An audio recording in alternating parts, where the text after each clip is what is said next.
today's JMO with Josh and Joe, we have firing season in college football, baby. Woo! Fire on these bitches. Firing all the coaches. Talk about all the coaches that were fired. There was a couple of them hired, but talk about the firings. We get into rivalry week, baby. It did not disappoint. The best fucking ending in all of sports. This is the best season ending of all of sports is college football rivalry week. Hands down. It was amazing. We go through each game, all the important games, and we go into a little bit of NFL talk. Mm-hmm. I don't really like it. Joe doesn't really like it. Nope. And it's not just because of Saints. I mean, the NFL's a little mediocre this year. I mean, come on, let's be honest. Tom Brady. Yeah, Tom Brady said it, but I mean, if you look at the product that's being put out there, it's not great. And you know what? We can just blame Roger Goodell, right? Of course. Yeah. So we go through a couple of the games, give you a little breakdown. Then we head into some NBA talk. The Pelicans. We tell you why the Pelicans are frustrating. Mm-hmm. And a little bit on the end. We have a little twist on the the in-season tournament. The in-season tournament. We've actually made some discoveries. Yes, actually, Adam Silver should probably take our advice. Of course. Yeah. All right, let's rock and roll.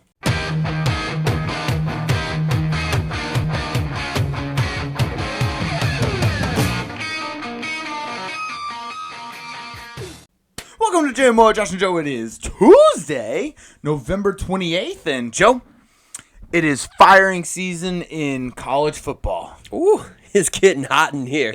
All the seats are hot, and some have exploded. I guess is that what you would call it, like a rocket up your ass? Something like that. Just fired you off the seat. I was gonna say, so take off all your head coaches. Take off. Oh, nice. I like it. Yeah. We had quite a few firings. Let's see, where should we start? We should start with the Texas A&M, right? Because that was the most drama. Yeah. That was the most. We knew that Jimbo Fisher got fired, but like the whole Mark Stoops thing. Yes. The whole Mark Stoops thing was kind of weird, and I was in a drunken stupor this past week, and so like I saw my text notifications, and I saw like that Mark Stoops was hired. It was basically a done deal. And yeah, and then he wasn't hired, and then Mike Elko got hired, and then I was just like, I was just like looking at my phone, squinting my eyes, trying to figure out what the fuck I was looking at. Yeah. No, it's kind of, like you said, dramatic to say the least. Basically, there's a lot of he said type of situation right now, because at first, from the first news that I read that broke was that Mark Stoops denied the job. He ended up changing his mind after the Louisville Kentucky game where Kentucky upset Louisville this past weekend. Mm-hmm. Then I'm hearing word that it possibly was Texas A&M that retracted the offer because there was some dispute between the board members and like outside influences from the AD, which the AD is a little bit of a bitch at Texas A&M. Yeah, but I would expect that. Yeah, I mean, it's kind of what happens in college football a lot of times. Yeah, but especially Texas A&M. That culty motherfucking place, that makes a lot of sense. Yes. You can't have a normal AD there. He's got to be weird as fuck. He's got to be a Roger Goodell for college. He's kind of a puppet. He is a little bit he is a little bit of a puppet, but like you can't be like you can't be the AD of Texas A&M and be able to go to a frat party and fit in. Yeah. You just can't. No, you're going to be the guy in the corner like thinking, oh, if only these guys knew I was the AD of Texas A&M. He would probably get hazed even though he is the AD of Texas A&M. Yeah, exactly. He would. He would have a cinder block tied to his dick thrown off a roof. So... but yeah, we'll get into more of the coaching hires and fires as we get through the games. But let's I just wanted to say one thing. I think college football has the best finish of any sport, college or pro. Like the last week of college football, like before the conference championship games and before the bowl games, the last week of college football is always so fucking dramatic. No one has traditions in rivalries like college football. No one has just, well, now it won't be as much with the playoffs next year, but like no one has had more drama with the BCS era, with the college football playoff, the 14 playoffs than college football. It's the best. It is by far the best ending to a season of all time. Yeah, because whenever you can just say, like, throw out the record book, like, you know, any team can beat any team. And Literally throw out the record book. And we almost saw that with, like, honestly, we didn't see it as much as we typically do on Rivalry Week, but we saw some damn close ones. Most of them were close. Yeah. I think, there was most of them were close. And it is wild that, like, a very, very, well, and we'll get to this game, but like a very, very mediocre Auburn team can basically be winning until the last play of the game, or essentially the last play of the game. Yep. It's awesome. I was thinking through, and like the end of the NFL season, it's pretty cool. I like it. The end of the NBA season, NCAA basketball, hockey, baseball, any of those, the end of those seasons, there's nothing quite like the end of college football. Yeah, because you're not including the postseason, right? Right. I'm just talking about the end of the season. And then, like, for us, the cherry on top is the conference championships. But for real, man, Alabama, Auburn, Ohio State, Michigan, Kentucky, Louisville, Clemson, South Carolina, like, all these games are just so fucking good. They all have nicknames, too. Yeah, I like the nicknames. They have nicknames. They got history to it. Like, it's... And then most of the time, they're geographically kind of oriented. They're very close. So, like, people are from the same state. They see each other all the time. They've been talking smack all season long. That's beautiful. Yeah. It's beautiful. But, all right, let's get into the games. LSU, Texas A&M. It felt good to actually beat Texas A&M. Thank God. Like, I know Jimbo Fisher wasn't there, and I really, really wish he was there for this. But still, it felt good. 42-30. The only thing was, like, Jaden Daniels didn't even need to put up, like, crazy stats. Well, okay, you know what's fucked up is the fact that Jaden Daniels had 355 total yards, and that's kind of that was a mediocre day. Oh, it was below his average. Yeah, it was below average. Yeah. Like, 355 total yards and 4 touchdowns was below average, which is fucking ridiculous. What people won't realize, though, that was going against the number one defense going into that weekend in the SEC. Wow, really? Yeah, better than Georgia. You know what? I got a couple of to back you up on that. I got a couple of things I wanted to share with the class because this needed to be just with the Heisman race going. As of today, Bo Nix is favored to win the Heisman. Yeah, and I just want to throw this out there, just because everyone thought that Jaden Daniels and Brian Kelly, they were trying to stat pad. You know what I'm saying? Like, they were trying to pad his stats. Yep. Okay. Jaden Daniels had 16 touchdowns versus defenses ranked 90th or worse in efficiency. Bo Nix had 24 touchdowns versus defenses ranked 90th or worse in efficiency. Jaden Daniels had 5 touchdowns scored in garbage time, which is basically up or down by 3 scores. Bo Nix had 11 touchdowns scored in garbage time. Jaden Daniels has the 7th toughest strength of schedule. Bo Nix has the 62nd toughest strength of schedule. Jaden Daniels has played 5 times versus top 25 defenses. He's got 15 touchdowns against those 5 teams, which include A&M, like you said, Alabama and Missouri, and Florida State. Bo Nix has played once versus a top 25 defense. Fuck off. And then last but not least, Jaden Daniels has 18 total touchdowns versus bad defenses or in garbage time, 32 when they are removed. Bo Nix has 27 touchdowns versus bad defenses or in garbage time. Dude, Bo Nix, it's like, he's not padding the stats. He's just playing his fucking game. And if you look at the fucking games, you can tell that Jaden Daniels is by far the best player on that field. It's not even close, even when they played Alabama. He was the best player on the field. Yeah. We've made this case definitely quite a few times. I think we might be campaigning harder than Brian Kelly is. Mm-hmm. I think so. I mean, we've been campaigning for the past 3 weeks. Yes. I think we've talked when we come up to LSU's game. There's no game analysis. It's just Jaden Daniels for Heisman, and yeah, that's what our season's come to. It's what happens when you lose 3 games in the college football era that we're in now. That's just we're not going to make the playoffs. Now, maybe next year we might make the playoffs.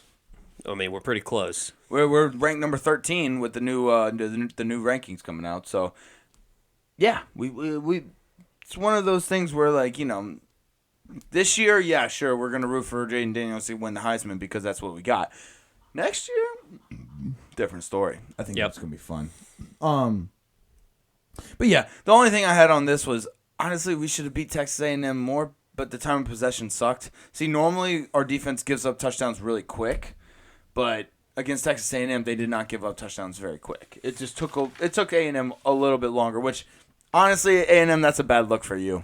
Yeah, I was gonna say though, I mean Texas A&M, and this is kind of a common theme with some of the teams at the end of the season, but a rival team with an interim coach is like equal to a wild card. You don't know what the hell is gonna happen because obviously they're going to be just playing with nothing to lose.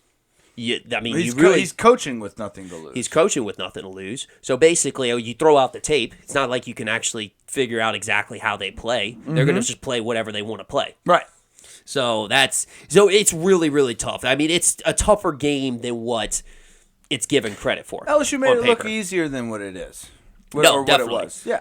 Definitely. I think Malik Neighbors solidified himself as the belenitificate whatever that award name is, I can't even pronounce it. Best wide receiver. Yes, he had a him moment. Yeah. With that touchdown play. Mm-hmm. Yeah, that was. I like everybody's gonna say fucking Marvin Harrison Jr., which he is a great receiver, but Malik. I mean, just if you go by tape this year, Malik Neighbors is by far the best. Is not by far, but he is the best. Yeah, I mean he's close up there with receptions. He's got the most yards in the nation, and then he's second on the list for touchdowns, only behind Brian Thomas Jr., who is also on LSU's team. Exactly. So yeah, it's not. I don't know. It might be just because I'm an LSU fan and I just look at the media being negative to LSU or like being more positive towards other teams, and I always I look at that and like that's just unfortunately that's what I focus on sometimes. So I just always feel that the media is against us, and that's why Vegas has Bo Nix like minus 140 to win the Heisman. Now, granted, he does have a conference championship that he's playing for, which is gonna hurt Jaden Daniels a lot. Yeah. That's gonna suck. That's gonna suck because everybody's gonna fucking out of sight, out of mind Jaden Daniels, and they're gonna forget unless he loses. Unless Bo Nix loses. Yes. Big Washington fans. Hey, they're purple and gold too, so and here's it just the thing. fits right in. What kind of gold? It's a little darker gold. It's definitely more of a gold than what we have, but I like ours better. I like ours better too. Yeah, big Washington Huskies fans this week. Honestly, I just want Bo Nix to just maybe 9 of 52 for 63 yards, 0 touchdowns, and 3 interceptions. Seems like a reasonable stat. Yeah, that does, especially the completion percentage there. Mm-hmm. Do you have anything else? I will say this was a big recruiting win, I think, for LSU. Big dub for Brian Kelly, baby. Big recruiting win, especially since there's going to be high turnover at Texas A&M with Mike Elko coming in. I think it's a big win. You look like, hey, I'm an up and coming program. I'm about to make it to the top. Whereas Texas A&M's rebuilding. I think they have a chance to swap a lot of the players from Texas A&M's highly recruited class this year. Yep, I agree. It's going to be fun. I love college off-season. College off-season is one of my favorites. Yep. It doesn't get a lot of media attention, but I think it's an underrated aspect of that entire sport. But yeah, again, not really talking much about the game. Never, we haven't really done that in a couple of weeks. So, but yeah, good win. It felt nice. It felt nice to finally, on the Saturday, the weekend of Thanksgiving, Saturday, just to relax. Yep. Relax. Anyways, let's see. Georgia versus Georgia Tech. I thought it would be more of a blowout. Yeah, no, Georgia Tech scored first off of a Georgia turnover. Haynes King, who's former Texas A&M quarterback, transferred. He actually performed really well. I thought he played his heart out. It was just one of those things. It was like Georgia just ran the ball the entire time. It almost seemed like they were the big brother that just didn't try as hard, but still they won. Still won. They just kept it close, and meanwhile Georgia Tech's playing their little hearts out, but just wasn't good enough. Yeah, I mean he had 2 rushing touchdowns. I guess he was trying to do everything he could. Yeah. But yeah, when Georgia rushed 39 times, 262 yards as a team, 3 touchdowns. Kendall Milton himself had 18 rushes, 156 yards, and 2 touchdowns. I mean, there's not much you can do against that. Carson Beck had 20 pass attempts in all game. That was Georgia just being like, all right, we're resting up our dudes. We're just going to run it down your throat, win the time of possession. Did you hear about Kirby Smart possibly going to Texas A&M? Well, when you have money like Texas A&M, anybody will get thrown into the mix. I had heard, I guess they just threw a big net. They just threw a big net. I didn't obviously knew Kirby Smart wasn't going to be it. But the big name that I really thought was going to get some traction that did not was Ryan Day, which we can talk about that during the Ohio State Michigan if you want. Right. It was Ryan Day. That's the one I really thought because. So we just think Jim Harbaugh's going to the pros next year? Yeah, that's another thing that might happen. How awesome would that be if there was a Michigan coaching vacancy and an Ohio State coaching vacancy at the same fucking time? Well, I know Ryan Day's not getting fired, but he's not getting fired, and I don't think he's leaving. Did you see how many? All right, never mind. Actually, we'll save it. But yeah, no. The only thing I wanted to talk about is Kirby to Texas A&M possibly, and the fact that it wasn't a blowout. But yeah, you're right. It was just Big Brother not trying it hard. They just kept running it. I mean, obviously Georgia Tech was a terrible rush defense, so obviously they had the right game plan, but it just seemed like Georgia had control, but at the same time, Georgia Tech just made it close. Yeah. All right. Clemson, South Carolina. Dude, South Carolina, low-key kind of, I don't know. They had a good start. They just couldn't do anything in the second half. I think if Shane Beamer, Beamer ball, wasn't so popular in South Carolina, I think he would be fired this year. Yeah. I think they really like him over there. Especially because I think they're still riding on last year's finish, though, too. Yep. And they beat Tennessee. Yes. They beat Tennessee. Dude, it's awesome how those signature wins will save college football coaches their job. Just brag about beating Tennessee. Yeah, just hold on to it. I think we said that. Yeah, Florida. If you're South Carolina or Florida, you beat Tennessee. Hold on to that. Just hold on to it close. But yeah, dude, this was a horrible game. If you look at the stats, there was 488 total yards between both teams. Yeah. And Clemson didn't even score an offensive touchdown. That was a defensive touchdown. That was a defensive touchdown, yeah. That was just not great. But I think both coaches will be in the hot seat next year. I think Dabo Sweeney kind of learned something this year. He's got to adjust. Yeah, he definitely has to adjust. I think we all knew this. I think he's finally learned it. Yeah. No, you're right. I think you're right about that because there was some adjustments he made because Will Shipley started splitting time with Mufa. I think that's what his name is. started splitting time. Maffa? Maffa. It's Phil Maffa. Yeah. And I think he did make some adjustments on his team.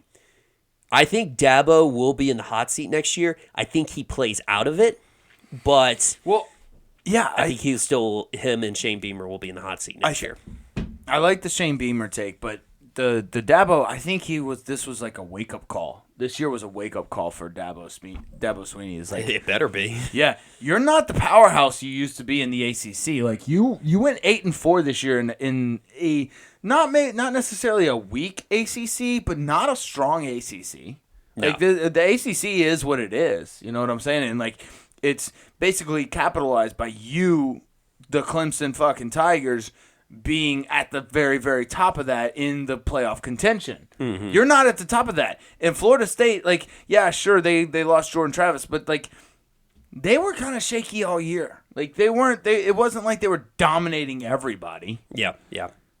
So, I don't know. It'll be interesting. It'll be. I'm looking forward to it. Both of these teams are fucking weird anyways. Let's see. You got anything else? That's about it. Florida State. Florida kind of had this game. I mean, like they were in the mix all fucking game until the fourth quarter. The battle of the backup QBs. Yeah. Tate Rodemaker and Max Brown. I don't know who either one of those people are. I've never heard of either one. I know, right? No. Brown had 86 yards passing. He did. He had a good bit rushing too. Yeah, I know he had a couple. He had some, but I was gonna say though, the defensive coordinators for both of these teams basically just picked up the line from Remember the Titans. But you remember that the Titans? Wait, I'm sorry. Which one? The Remember the Titans line when the defensive coordinator was just like, "We blitz all night." That's exactly what they did. All of them were just engage 8 the entire time. It's kind of like how I play Madden. Yes, how I play Madden is just engage 8 every time and just hope I hope I fuck up the quarterback before my 3 secondary players get burned into coverage. Yeah. No, that's yeah. I mean, if you think about it, that was probably the best game plan. I mean. Look, Brown had 86 and was it Rodemaker? Yeah, Rodemaker had 134. No, definitely not. Yeah. I mean, like I said, they were getting blitz all night long. Because rightfully so, they knew inexperienced quarterbacks. Trey Benson pretty much put the team on his back. He had 95 yards, 19 carries, with 3 touchdowns for Florida State. And he had some clutch runs too. There were some big time moments that he had, especially that third touchdown that really sent him over the top. I do like this because it does make LSU look pretty good. Like this is one of their best losses. I know that's loser talk, and I don't like talking like that, but like they lost, but they lost to an undefeated Florida State team. Oh, Florida State's definitely good. And honestly, I think it's Mike Norvell, man.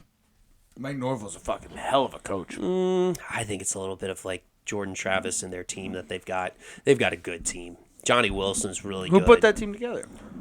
I mean, he did put them together, but I don't know. Let's put it this way: Mike Norvell could be excellent, powerhouse coach. I just think all the pieces are coming together. The jury's still out for me. Okay. All right. Sounds good. But the last thing I had on this game, funny moment. We had 2 players ejected, that's not very funny, but one of them was very funny. So Florida's ejections are always funny. Yeah. So Florida's Jamari Lyons got ejected for spitting on a FSU. Probably the most typical Florida move like you could do. Oh yeah, no, they threw a shoe last year. They'll spit on somebody this year. That's classic Florida. That's classic Florida. Love it. Florida man. So he got ejected for spitting. What did the Florida State player get ejected for? Oh no! There was 2 Florida. Two Florida players. Oh, that makes perfect sense. Exactly. I don't know why I would have thought otherwise. For spitting on another player. That's funny. Fun stuff. Okay. All right. Alabama Auburn. This is the fucking game. This is Auburn. Dude, I know I hate you and you hate us. But come on, man. We both hate Alabama more than we hate each other. You couldn't just you couldn't. Why'd you have a spy? Why'd you have a QB spy? That makes no fucking sense. Fourth and 31. Fourth and goal at the 31. That was my biggest take on this, was because, yeah, okay, if you're rushing two guys, that's fine, but, like, have the other guy in coverage. Like, what is he doing a QB spy?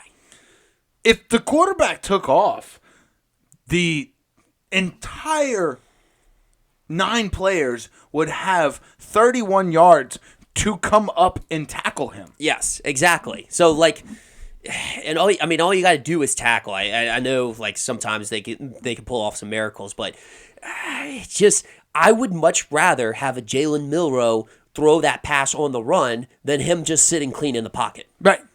Yeah. Like, just blitz the guy. Like, get some pressure on him. Even if you don't blitz him, go back in coverage. He's got to go back in coverage, yes. Don't sit, 10 to 15 yards from the line of scrimmage and just watch him. And not even that. He was like 5 yards away from the line of scrimmage. He was like right there. I mean, you could see it. You can see it on the replays. He's just sitting there. And the other guys, I mean, was he having a cup of tea or something? The other 2 linemen were basically not doing anything because both of them were double teamed. So, like, it was just understandable they weren't able to get to him. Right, they were triple teamed. It wasn't. I think they were just there, I don't know, because they felt like they were supposed to. Well, yeah, you want to try to generate some pressure, dude. And dude, if you look at this, have you looked at the Auburn stat line? No, I have not. It's hilarious. They have 93 total yards of passing, and Javarius Johnson has 76 of that. They just honestly, I guess Hugh Freeze found a weakness in Alabama. You run the ball against Alabama. Like, if you're Georgia, you kind of look at that and just say, hey, I'm just going to keep fucking running the ball. Well, I mean, going into this game, Hugh Freeze was 2-3 against Nick Saban. Like, this is kind of like why they hired Hugh Freeze. To beat Alabama. Well, beat Nick Saban, yes, in Alabama. He was 2-3 before this game, so now he's 2-4. Yeah. So, I mean, because he beat him twice at Ole Miss. He's the only person that has beaten Nick Saban 2 years in a row. Mm-hmm. That's right, because they were bringing that up during the Alabama-LSU game. Because, what was it, Bo Wallace? Not Bo Wallace. Was it Bo Wallace? Or was it Chad Kelly? It might have been Chad Kelly. One of those two was the quarterback whenever they beat him twice. I think it might have been Chad Kelly. I don't know. But anyways, I'm not really up to date on my Ole Miss history because I fucking hate Ole Miss. Yeah. Which we'll talk about that.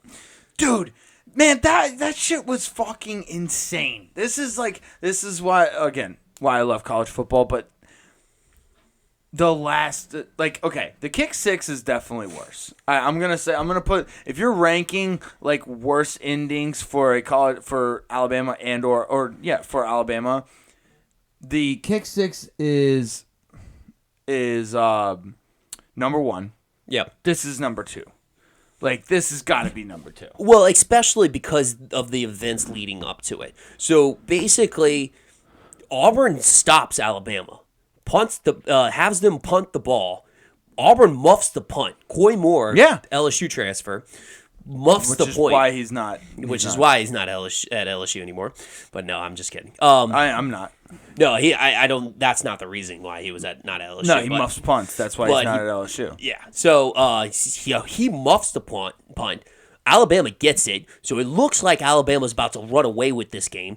Then, basically, there was a mishandle, or there was a tackle for a loss near the goal line. a mishandle snap. Yep. And then Jalen Milroe throws the ball on third down across the line of scrimmage. Has no idea where the line of scrimmage is at. Yeah, and then sets up this 4th and 31. Look, and he was like wandering around on third down. He was wandering around for like it was a good like 3 to 5 seconds. Yes. And he just started like mosey past the line of scrimmage and just chucked it. Yeah.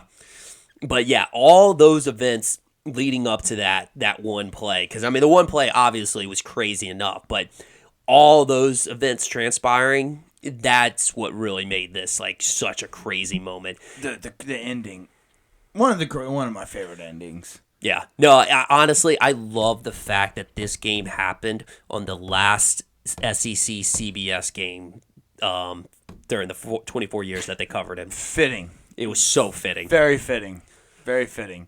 Yeah, I'm gonna miss SEC on CBS. Yeah, they had a good tribute video. Did they? They had a very. Yeah, I honestly, I cried. Mm-hmm. I cried. And I don't. I mean, dude, we were kids when that shit was going on. Oh, so, dude, that's exactly what they were showing. They were showing like all the different graphics that they used to have. Yeah. The Home Depot, SEC, CBS. Oh man, it was touching. Touching. I think the Bluegrass Miracle was on CBS. Yeah. Back in 2002. But yeah, they had, what was it? They had the LSU highlights, I guess, was Les Miles was like eating grass. Yeah, nice, they had that nice. one. Okay, good. They had the Ed Orgeron, Go Tigers. Yeah. Yeah. They had some other ones too, but. All right. I guess the last thing I have to talk about, if Alabama beats Georgia in the SEC championship, do they get into the playoffs? I think it's determined on Texas. Alabama doesn't get in if Texas wins. If Texas wins, Alabama doesn't get in. I mean, fair enough. You can't justify it. I mean, yeah, no, I agree with you. That's what I was thinking too. Like even if Alabama just mops the floor with Georgia, if Texas wins, you can't justify it. You can't. How are you gonna? How? Yeah, I mean, because the thing is they're ranked ahead of Alabama too. This was the big indicator, was the fact that they are ranked in the college football playoffs rankings. They're ranked ahead of Alabama. That just came out like what? About an hour ago? Yes. So that's how you really can't justify the jump. If it was already there, it'd be like, okay, they made this decision this Different week. Story, yeah. So it would really kind of have to be determined. No. I mean, if Alabama wins in that scenario, obviously, if they're ahead of them, then they definitely should be in. Yeah, because the only loss that Texas, the only argument is Texas' loss to Oklahoma looks silly now because Oklahoma sucks. Granted, they still have like what, a 9-3 season. Yeah, 9-3. And then Alabama's only losses to Texas. So, which is surprising why Oklahoma's still ranked ahead of us, but that's neither here nor there. Well, again, that goes back to my belief of the media hating LSU. So, anyways, no, you know what? We're not going to talk about it. I will say the last thing I had from this game, I did like Nick Saban's post-game comments. Yep. That was actually really, really funny. You could tell he's getting really tired. He's getting too old for this shit. He is too old for this shit. His quote was, "There's been some weird stuff here, but this is the first time I can recognize or remember it going in our favor," which is very true. That is true, yeah. He doesn't get those very much. No. But yeah. Awesome Iron Bowl. It's what you want to see. It's what you want to see in the last week of college football, and did not disappoint. Let's get to the other big ass fucking rivalry: Ohio State versus Michigan. The game. The fucking game. I think that's Ohio State only knows how to use the word "the." Yeah. The Ohio State University. They're not very creative with their stuff. No, I mean, they call themselves the Ohio State University, and they call it the game. The is the most common word used in the English language, okay? Dude, Come up with something original, please. The game. Really? That's it? That's all you got? Yeah, this was awesome. This is awesome. What's it? I still can't pronounce the interim coach's name at Michigan. We'll call him Moore. Sharon Moore. Sharon Moore. Anyways, Sharon Moore took Michigan to 3-0. 3-0? 3-0 while Harbaugh wasn't there. Is Ryan Day on the hot seat? He's getting kind of close. If you're an Ohio State fan, after that game, he's on the hot seat, and which blows my mind because he has an incredible record at Ohio State. Oh my gosh, the Ohio State fans are still wanting his head, dude. All right, I get it. I'm gonna defend Ryan Day. Okay, because sure. Okay, he's 1-3 versus Michigan. That's not good. He's 1-3 in the college football playoffs. That's not good. But he's 54-1 versus everyone else. Yeah. Like, that other game he lost, or that one LSU? game he lost. LSU? No. Oh, Iowa. No. Damn, I wish it was Iowa. Northwestern. No, it was it Penn State? No. No, James Franklin can't It's be. not in the Big Ten. Notre Dame? Nope. No. Clemson? Nope. Ooh. Oregon. When? Back in 2021. Remember They had that showdown, Mario Cristobal. Yep. That was a big-time game. Big time game. So all right. Ryan Day's a good coach. You Ohio State fans are just fucking lunatics. That's all it is.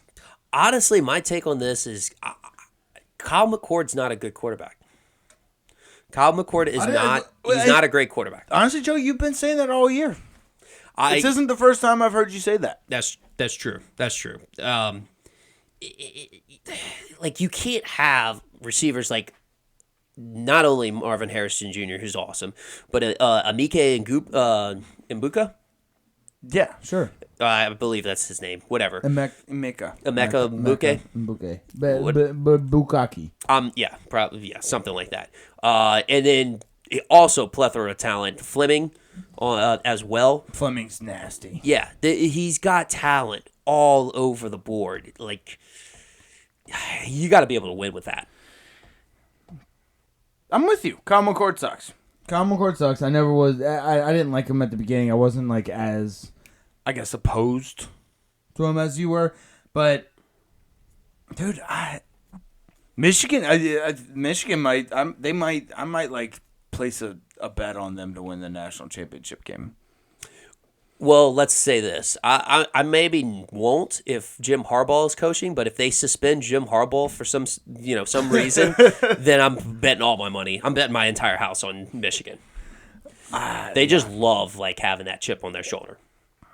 I think they're gonna once Jim Harbaugh gets back, that train's gonna just gonna roll with even more steam. I mean, that's a more reasonable explanation and assumption, but But anyways, this is one of the greatest rivalries in college football. It's awesome.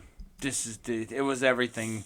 The best part was like all the greatest rivalries of this weekend. Like they produced. Yeah, I've been actually. What I did, I took some time whenever I was going over these games and such, was to take some time and actually go into like the different rivalries to like try to, get some history behind it. And there used to be a Ryan Day-ish coach for Ohio State. It's not Jim Tressel. No. Actually, right before Jim Tressel, John Cooper. John Cooper actually went 2-10 and 1 against Michigan. 2-10-1. Yes. And how did he have a job that long? During the 93, 95, and 96 seasons, he was undefeated going into Michigan with a chance for the Rose Bowl and lost the game. How did he still have a job that long? I know. It's baffling, but it's different eras. It definitely is different eras. But at the same time, like, definitely a coach in that era, if you're winning undefeated all the time, like, that shows that you're a good coach. Yeah, right. And I think people like And they gave him a chance. oh man, he might be the reason that like Ohio State fans are calling for Ryan Day's head. It's PTSD in some ways. Yeah, they have PTSD, post-traumatic football. No, not gonna work. I'm not gonna be able to get it. No, it would be like PTFD. PTFD, yeah. Well, yeah. Anything else on this? No, that's about it. All right, let's get to the Louisville, Kentucky game. Dude, this is a big win. This is a big fucking win for Kentucky, man. Like, this is not something Kentucky, like, comes across very often. They, we talked about the Mark Stoops drama earlier. Mm-hmm. Do you think that, like, because Kentucky won this game, that was the reason that Mark Stoops stayed? I think it does have some influence, and this is my reasoning why. Because Kentucky, yes, it's not an elite program. They're not going to have all of the amenities and facilities and the resources like a Texas A&M does. They're a basketball school. They're a basketball school, which makes them a very comfortable job. I mean, you can win 6-7 games, go to a bowl game, and Kentucky fans are just content with that. Yeah, the bar is very low. It's very low. You're right. So, like, you can be, like, and so if he really enjoys it and, like, he just tries to build a championship program, because you may have a good season every now and then. I mean, he's had 2 10-win seasons. Oh, yeah. So, if you can just get the right pieces at the right time, just have a good magical season, like a LSU 2019, you may be able to do something. But in the meantime, you're not going to be in any fear of, like, getting fired. You're not going to lose your job. No. If anything, like, if you keep having seasons like this, you keep getting these decent wins. Like, they beat that. Louisville is number 10. Like, yeah. Now maybe they might not have had a team that was good enough to be considered number 10, but they definitely had a coach coaching them that was a top 10 coach. Oh, well, they definitely overachieved. I know they overachieved, but that's a tribute to, again, Jeff Brom, who a Jeff Brom coach team should have been considered maybe a top 10 team. Yeah. So that is still a big win for Mark Stoops. Absolutely. Ray Davis, though, was my favorite player in this game. Dude. Ray Davis went absolutely bonkers. Running back for Kentucky. Yeah, I know. It's just like this might be bad to say, but like black people with green eyes or like with green or blue eyes, it throws me off. Like with like Randall Cobb. Oh yeah. Dude, like Ray Davis has green eyes, right? Yeah, and Randall Cobb also went to Kentucky too. So right. You might have a thing against a vendetta against the Kentucky. No, players. I don't have anything against them. No, don't twist my words. I don't have anything against them. It just throws me off. I'm not used to seeing that. Okay. I mean, you ask any normal person, like if you see a black dude with green eyes, like they look great. Like it's awesome. Like they're probably considered pretty boys, but it just throws me off. I'm not used to seeing it. It's like a white guy with an afro. Like, yeah. I mean, it throws you off. Like, I mean, I'm not saying it can't happen, but at the same time, it throws you off a little bit. Just a little bit, I'm just not expecting it. I mean, don't judge me. We figured it out. Yeah, but Ray Davis. No, came up with some clutch plays. Another thing I had on this one, this is called the Governor's Cup. Ooh. The Governor's Cup. So this was actually started back in 19... See, this is better than the game. Right. This was started back in 1912 and went on until about 1924, and it got suspended for 75 years for whatever reason. I don't know why, but got suspended for like 75 years. How the fuck do you know that? I told you I went and did a deep dive onto the rivalry. You went digging. Yes. Love it. So it was this was interesting. And then what was it? Kentucky dominated early on when they first played, and then Louisville has just a 15-14 edge now with the 15-14 what in the last 30 years? Yes, in the last 30 years. Kentucky still has the overall record. I think it's win record 21-15. But yeah, but like if anything before 1921 is gonna be like, I mean, they weren't playing football with pads at that time. Swanee was like the best college. They were a powerhouse. They were Alabama. Yeah, they were Alabama back in the 1920s. It's fucking Swanee. Yeah. I don't even know what the fuck that is. The only reason why I know about it is because I could have possibly gone and swam there. That was it. Yep. Let's see. Yeah, I mean, here's the thing. We got to give credit where credit's due. Jeff Brom is a top tier coach. He's going to get it. He might not. He might stay with Louisville like we've talked about just because he's an alumni. But I feel like if a major program like maybe Michigan, maybe a little Michigan, Jim Harbaugh decides to go and coach. Let's see. He probably won't coach the Carolina Panthers. I can't see him going to work for Mike Tepper. Maybe the Chargers go back in the West Coast. Yeah, the Chargers. Oh, dude, if they fire Brandon Staley, that means they talk to Jim Harbaugh. Oh, absolutely. I can't see him going to the Bears, even though the Bears haven't fired Matt Eberflus. I don't think Brian Daboll is going to get fired. He could go to Jim Harbaugh in New York. That would be like the clash of fucking titans. He might want the lifestyle of Vegas, Las Vegas Raiders. True. That is the yeah. That's a possibility there. That is a possibility. Huh. It's gonna be fun. It will be fun. I know we're being really presumptuous and assuming that Harbaugh's gonna leave Michigan to go to the pros again, but honestly, I think I like him better as a pro coach. I think the Harbaughs are just they. I know they love college, but I think they're just meant for the pros. I really do. He went to a Super Bowl. He did with Colin fucking Kaepernick. Let's see. You got anything else in Louisville, Kentucky? That's about it. All right. Let's go real quick. Let's quickly go through Tulane versus University of Texas San Antonio, UTSA. Tulane gonna be a New Year's Six bowl, baby. It's looking like that. I mean, this game should have been a lot closer.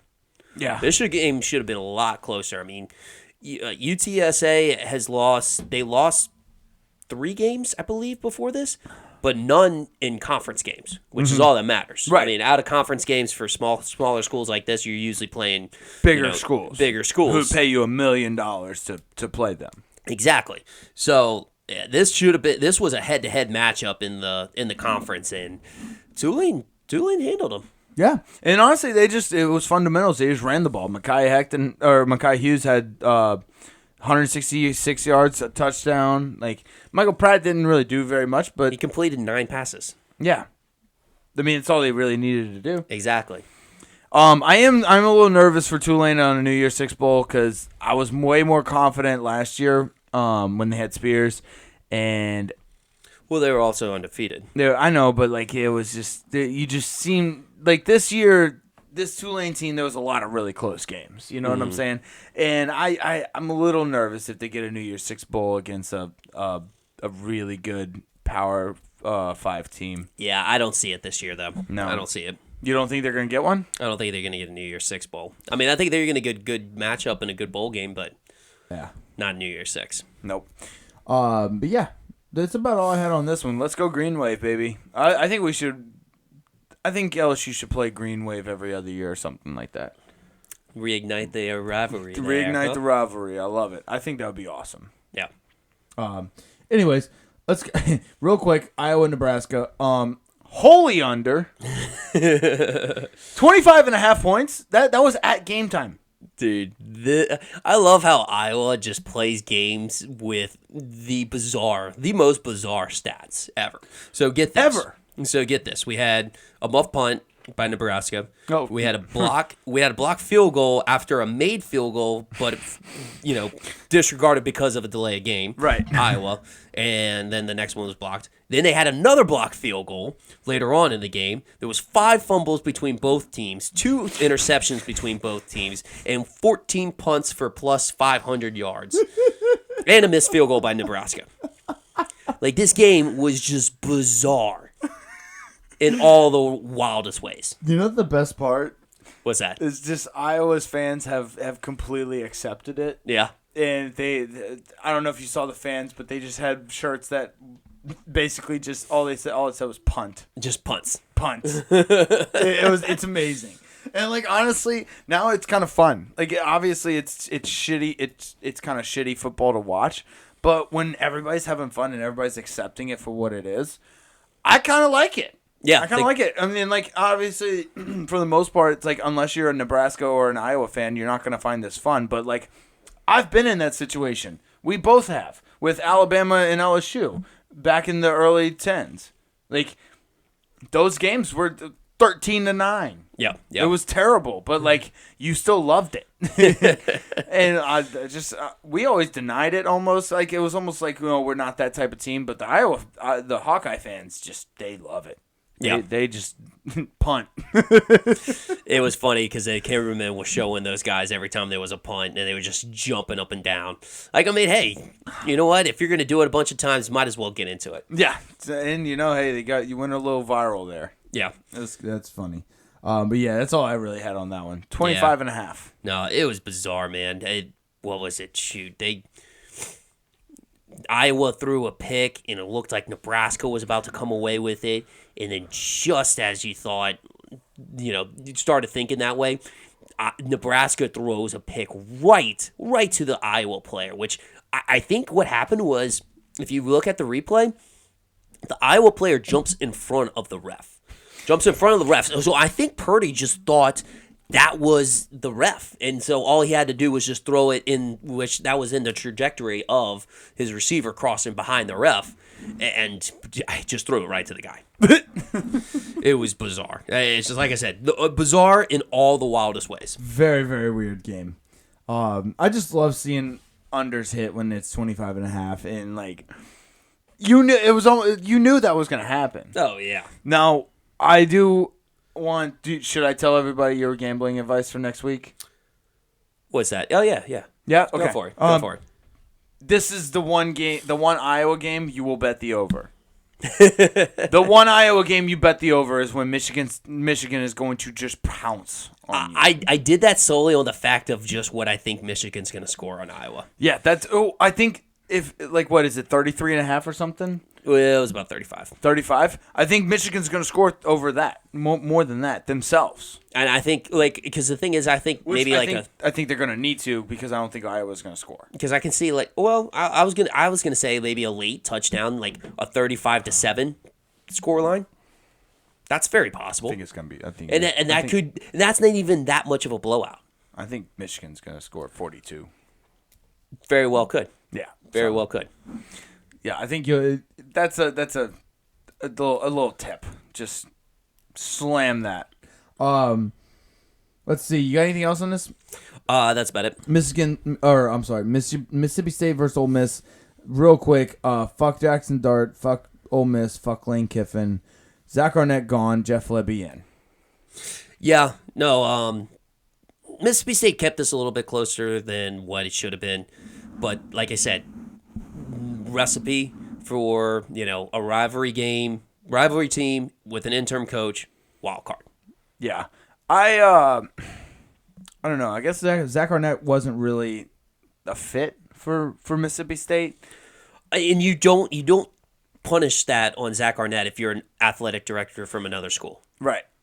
You can't. Yeah, that's true. You can't punish him because that was a terrible situation he ran into. Like how do you win under those circumstances? Correct. Like, you weren't. It wasn't like. Yeah, I mean, you had like the terrible loss. R.I.P. Mike Leach in the offseason. And then you inherit a team which is a playing style on offense that you don't want to run. He didn't recruit any of those guys. He didn't recruit. Like that was all Mike Leach. Yeah, I mean, he did recruit maybe some of the defensive players, but at the same time, yeah, you're right. That a lot of it's not his players. No, the ones he recruited were freshmen. Yes. So yeah, it's a tough situation. It's tough, and it's tough to win at Mississippi State. So like you have to be given some time. I don't fault him for any of that. I don't fault Mississippi State for moving on. I think it was just kind of a put together situation. It was basically a year-long interim coach. Yes, exactly. So, they move on. Jeff Lebby, interesting. I love the move. because of the relationship. Basically, it's going to just heighten the Egg Bowl. So basically, Lane Kiffin blamed Jeff Lebby the last game of the Ole Miss season that he was at Ole Miss as the offensive coordinator. Basically blamed him for like the troubles that they were having. So there's going to be a huge feud between Lane Kiffin and Jeff Lebby already. Dude, it's like Hugh Freeze and Nick Saban. They basically hiring to beat Ole Miss. Yeah, and honestly, I'm here for it. Oh, absolutely. This is like if you're gonna have like the type of team that Auburn had, your national championship is gonna be against Alabama. Yeah, I mean, there's two things you hire for. You hire to meet your expectations as a program and to beat your rival. Yeah. Rival. Yeah, exactly. I couldn't have said it any better. You got anything else on this? That was about it. Okay. Let's get to the NFL. Real quick. We had a firing. We had another midseason firing, except this was an actual NFL head coach. Frank Wright is out at Carolina. And this is Mr. Tepper, his second midseason firing in a row. First time that's ever happened for a franchise. I think it gets to the point where, like, if you're it's David Tepper. If you're David Tepper, you got to start looking in the mirror. Right? Oh, absolutely. Like I think you might be kind of a dick.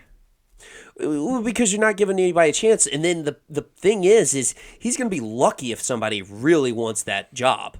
Like a big name hire. Okay, I was about to say, somebody's going to want that job, but you're going to be lucky if somebody who actually is qualified to do that job will want it. Well, and just think of what we just talked about earlier. With Jim Harbaugh? I mean, you just glossed over Carolina. You're like, he's not going to take that job.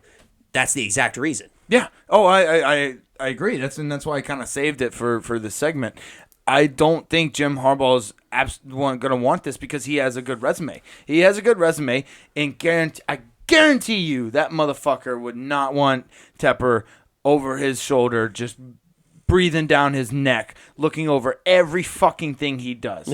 Jim Harbaugh might kill a person if they did that to him. Yeah, no, he wouldn't even stay for 5 years like he's done with Stanford and San Fran. He would be there. He would be out of there in 3. 3 for sure.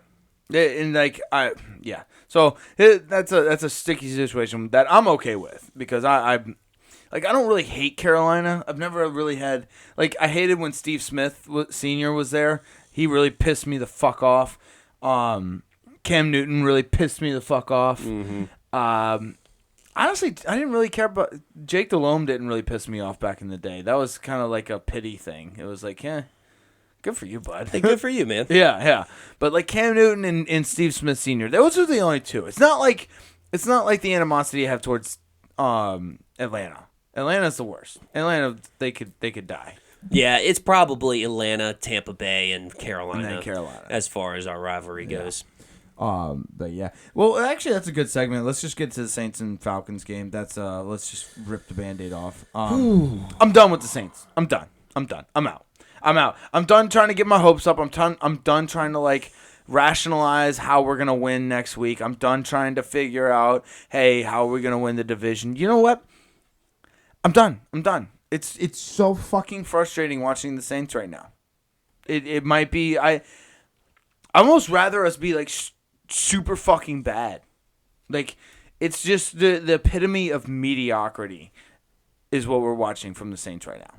It'd be one thing if we were in this division, being the seed that we are, like you said, and being a rebuilding team. But we put all our cards on the table on this one. We knew what the division was like. We were thinking Super Bowl. I mean, we threw all our cards on the table. Like I said, signed Derek Carr to a $150 million contract, which looks stupid now, and we basically got ourselves Michael Thomas back, brought in a couple of guys to try to really just shore up and make sure we can make a run at it. Which, kind of makes sense a little bit in a ways, as far as, like I said, the division was bad. So instead of just doing a full rebuild, at least try to make a shot to at least have an easy playoff. I was reading Twitter before, or formerly Twitter, X, going into this game, and there was a lot of fans that just wanted us to lose. Yeah. I mean, I never really want us to lose, but I mean, there's got to be something's got to change. Like we got to make some type of change. Yeah, right. I think we're just destined for mediocrity. But like, what do we change? I mean, you could say we fired Dennis Allen, fired Pete Carmichael, fired this, fired that, like do all this, change quarterbacks, blah blah blah. But like, what are they gonna do? There's so many things that they could change. Yeah. And fun fact, with all of our misery, we are still tied record-wise for the division. I know, which is wild. Which I'm not going to complain about, actually. You know, fuck it. I'm not going to complain about it. We'll see how the rest of the season plays. Maybe we can figure something out. We got a pretty easy schedule, so. Yeah. I'm done with the Saints. Anything else? I'm done with them, too. All right. Eagles versus Bills. Philly finds a way. How do they keep getting away with this? I don't know. I think they're just they figure out that, hey, we're playing football in the fourth quarter. It was a 59-yarder in the rain. It was an ugly kick. It was an ugly kick. It was such an ugly kick. Like Jason Kelsey and Jalen Hurts were on the sideline shaking their head, like basically like this is over. Well, no. They shake their head after the kick. It was like, we should not have this opportunity. The Kelly Greens in the rain, like it kind of looked. I'm not gonna lie, I kind of liked them better whenever they were in the rain. Getting Stockholm syndrome. I am, yeah. I am. I don't know, dude. Philadelphia is really good. Like, there's something weird about them. Like they, you know what I'm talking about? They're not like dominating every team, but their record is really good. Well, they've gotten away with some stuff too. I mean, for this game, basically in overtime, Bills were driving down the ball and didn't engage 8. Mm-hmm. So blitzed everybody. My favorite fucking play of all time. Play. Yes, and Gabe Davis had an open shot. He ran the wrong route as far as from the adjustment. Oh, yeah. And, yeah, so it basically just the ball ended up going dead. Josh Allen ended up taking responsibility, but you know what? Being a frustrated fantasy owner of Gabe Davis, I understand now. I understand what his problem is. That's what he does. I guess he doesn't know. He doesn't know how to run routes? He doesn't know the complete offensive system. Which he should by now. That's on him because he's been with Buffalo plenty of time. Plenty enough times, yes. Yeah, he is a frustrating fantasy player. Real quick, are the Bills bad?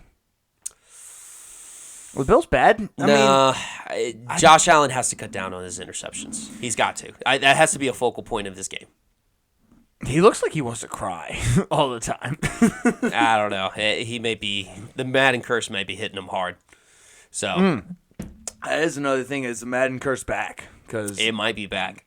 Josh Allen, like last year and the year before, he was like. You remember we were talking about how much we were excited about Mahomes and Allen rivalry in the AFC. Oh, absolutely. Now it's like, are the Bills going to make the playoffs? Yeah. No, I think they will. And like I said, I think it's really determined on Josh Allen. He has to cut down on the interceptions because his problem is not like a Justin Fields where he can't throw the ball past the line of scrimmage. He's just throwing it to the other team. Right. Well, I mean, that's a Jameis Winston type of thing. Yes. He might be turning into Jameis. Oh, what if we had the Buffalo Bills version of Jameis Winston? You know what? You're pretty spot on with that comparison. Dude, he is kind of wild. He's just kind of wild with both his throws. of them, like, mash the play buttons. Yes. They kind of play. Oh. And they have, like, a strong arm. I mean, there's no denying Jameis Winston has a strong arm. Dude, what if Josh Allen is the white Jameis Winston? Gosh dang it. Dude, that would be awesome. Now, let's just, we got to check his eyesight and see if he's legally blind. He might be legally blind. That's why he's throwing interceptions. That might be. He might be legally blind. He might be Josh Squinston. Squinson. Oh, gosh. We'll figure it out, but yeah. All right, we'll check back on that. Oh, that's awesome. I can't wait. So it's not famous Jameis, it's just Gosh Josh. Gosh Josh. Oh, gosh. Let's see. Dude, honestly, The Bills beat Philly in almost every single stat. If you look at the stat, like the stat categories, almost every single stat. Yep. The penalties did hurt Buffalo, but you got anything else? That's about it. All right, Browns versus Broncos. Oh, how the tables have turned. How the turntables have. Now it's looking like Nathaniel Hackett is a bum and Sean Payton is a genius. I know. And just like that, my nightmares come true. Why? Well, being a Saints fan, the Saints suck, and the Broncos are on a 5-game winning streak and actually look good. So you look, I don't share in that hatred towards Sean Payton that I've found a lot of Saints fans have towards him. He brought us a fucking Super Bowl. He did bring us a Super Bowl. I would have liked to see him suck. He didn't like coaching in New Orleans. I know. I would have loved seeing that the grass isn't always greener apply here. You know? Like, he had a good situation with us. He did. But also, he also got out whenever, I think, at the right time, because Drew Brees was on his way out. True that. So, I think Sean Payton did the right move. He gave me a decade of like just amazing Saints games. Like, you just knew every time you went into and watched the Saints game, you were going to get 300 plus yards and 3 touchdowns from Drew Brees. You were going to get a competent offense. And, you know, when we had Greg Williams, you were going to get some fun shit on defense. Yep. It was awesome. But yeah. Hey, reminder, Sean Payton's actually a good coach. Yeah. Shocker. Wow. And a Super Bowl winning coach is actually good. I know. And then it sucks just seeing former Saints players like Adam Troutman and Will Lutz actually performing well when we could use both of those positions at our team. Dude, Groupie sucks. We keep going back to the Saints. I don't want to talk about the Saints. I want to talk about the Broncos and the Browns. Injuries have killed the Browns. The Browns is a really good team. Injuries have killed the Browns. Hopefully Myles Garrett isn't out for very long. Yeah, and then DTR got popped. Yeah, he did. He got popped that was pretty bad, but they just couldn't hold on to the football. No. The only good thing about that was we might see some Joe Flacco. Joe Flacco. Return of the Joe. I know. I hope they play Ravens, too, with Joe Flacco. Yeah, that would be fun. The fact that he's a Super Bowl MVP just still blows my mind. Still fucking blows my mind. But, yeah, good job, Broncos. 5-game win streak, man. And Browns, honestly, dude, this is a good season for y'all. If you look at it, this is a good season. For all the wrong things that have happened, it's still actually a pretty good season. If you look at the last 20 years of the Browns, this is a good season. Yeah. Already. And it's not even over. But yeah. Good job, Broncos. You got anything else? That's about it. All right, Steelers, Bengals. Bro. The stat that's been going around of the Steelers having 400 plus yards. 400 yards. Offense. For the first time in 58 games. Since 2020. Jeez, Pete's. It's wild. This is insane. The first game that Matt Canada is not present, is their best offensive performance in a while. Yeah. Yep. No, it's Hey, I mean, it shows. It shows, man. Dude, the Steelers are 7-4 too. Yeah. Even Najee Harris actually had like a decent game. Fuck Najee Harris. You want to talk about a frustrating fantasy player? Fuck Najee Harris. Well, hey, maybe with a competent offense, like play calling, like he might actually cool. Be able to get it would be great if I was actually in contention for playoffs, but you know what? No, I'm 3-7. Yeah. 3-8. I will say I watched some of his highlights. I mean, he had some highlights. I feel like he's lost the burst. Even though he did have good highlights, I was watching the highlights and I was like, I'm not impressed. Yeah, no, he's not a great running back. I wasn't impressed. Like his first step is very, very slow. Yeah, and I wasted a 3rd-round draft pick on him. So there's that. But we're not going to talk about my fantasy team because it's not great. It's not great, and you know what? I've accepted it. It's okay. I think the Bengals season's done. Yeah, it is, but at the same time, like Jake Browning's actually not a bad backup quarterback. He's a backup quarterback. He is still a backup quarterback. Yes, you're right. You're right. He's not Big Dick Nick. Yeah, but for like Jamar Chase owners, like Not bad. I see.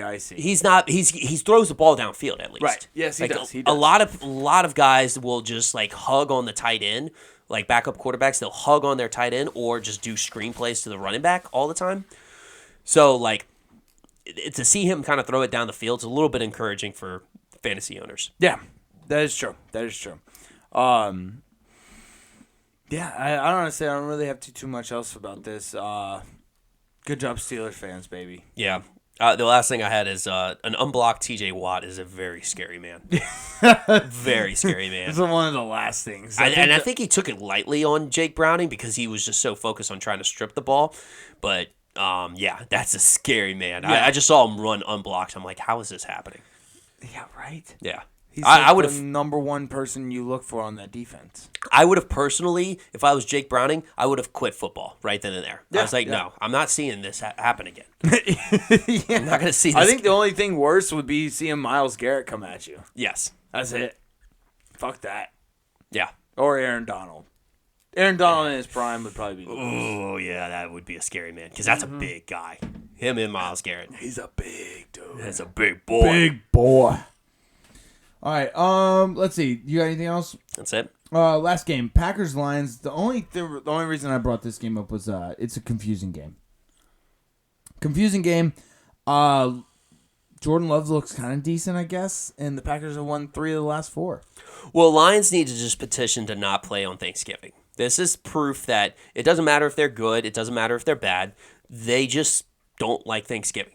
Yeah, and who decides that the Lions, Cowboys, and all them, they play every single Thanksgiving? Who decides that? Is it tradition, I guess, maybe? I don't know. Yeah, but the NFL doesn't give a shit about tradition.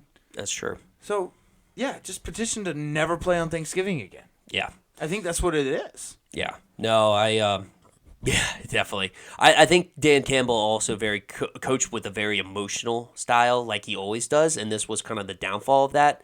He exhausted definitely doing fake punts on his own territory. Yeah. He can't do it anymore. No, you can't.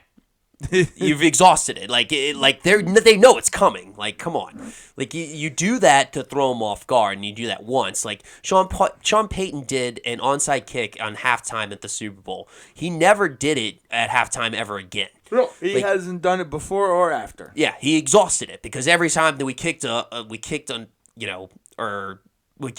kickoff at halftime, they were always looking for it. Right. Ever since then. And then the Lions were 1 of 5 on 4th down. That was atrocious. So, yeah, like I said, emotional coaching, Dan Campbell, that's his style, and it could go up one way or it could go down the other way. An emotional roller coaster. Emotional roller coaster, yep. Yeah. Here's the thing. I've heard a lot of people saying Jared Goff is in a slump. I don't think Jared Goff is in a slump. Like, he had really good stats. I think the defense is kind of in a slump. Like, if you look at it, Jared Goff, let me pull it up. Jared Goff had, let's see. Like, he struggled with some turnovers, and then they didn't convert on 4th down, which probably went for it too many times on 4th down. But he fumbled it a lot. But he was 29 of 44, 332 yards, 2 touchdowns. He did fumble it 3 times. Holy fuck. Yeah. But I still think it's more. I think it's more of a defense. You can clean up those fumbles pretty easily. Yeah, I think so. If it's not a common habit of yours. Get rid of the fucking ball quicker. Yeah. That's it. It's really easy. You got anything else? That's about it. All right. Do you want to get to some NBA? Yeah, we can talk a little NBA. The Pels are starting to frustrate me. They're almost starting to frustrate. They're not quite at the Saints level yet, but they're starting to frustrate me. They're just kind of doing the same thing that we've been doing for the last 15 years, and that's 500. Yeah, they're 9-9. I will say I did figure out some explanation. I had, I can't even think of his name, but I had one of the basketball commentators explain that, Richard Jefferson. Yeah, Richard Jefferson. Richard Jefferson actually explained on a video what this in-season tournament was. So I guess they do the group play first, and then they do the brackets. And the Pelicans are actually 3-1 in the group play. Oh, nice. Okay. All right. Well, the only thing I understand is brackets. Yeah. Well, they've clinched into the brackets. Oh, they clinched to the bracket. They clinched the bracket. So any divisional or group winners will clinch into the in-season tournament bracket, and then there's a couple wild cards. Gotcha. They're kind of copying that from the NFL. Right. So what do we win? The in-season tournament? Mm-hmm. The in-season tournament. Oh, that's it? Yeah. Oh, okay. So we don't win a trophy or anything? I guess there's a trophy involved, but I don't know. I've heard LeBron is eyeing it down. He wants to be the first to win the in-season tournament. Fuck LeBron. He didn't fucking play. He's injured. Anyways, so but I needed to have like implication on playoffs. I needed to have implications on the season. Like you gotta how soccer I don't know where I was going with that. You know what would be cool? They have points. You know what would be you get more points? Maybe. You know what would be really cool though?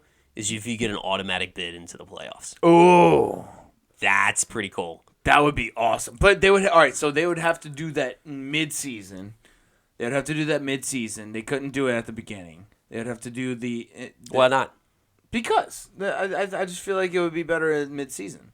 Like it would just be more like you would all the teams would be able to kind of like find their flow, figure out who they are as teams, and then. I mean, I guess it would be a little bit more fair in that sense, but at the same time, that incentivizes teams to play hard early. Well, it would incentivize teams to play hard early because the only way you have a bid into the in-season tournament is if you have a certain record. Well, right now the format, all teams play in the groupings. All of them, all 30 teams all of them play in the groupings, and then have an opportunity to play into the bracket of gotcha. the okay, or so what they call quarterfinals. The winner gets an automatic bid to the playoffs. Do it. Fuck it. Throw some incentive. And the thing is, Yeah, the thing is this, and then they do the seeding based off of your record. So, like, obviously, if you suck most of the season, you're going to get an eighth seed. The eighth seed, yeah. But if you play better, you can get yourself a better seed. Or what if? Yeah. Okay. Love it. Actually, you know what? I'm in.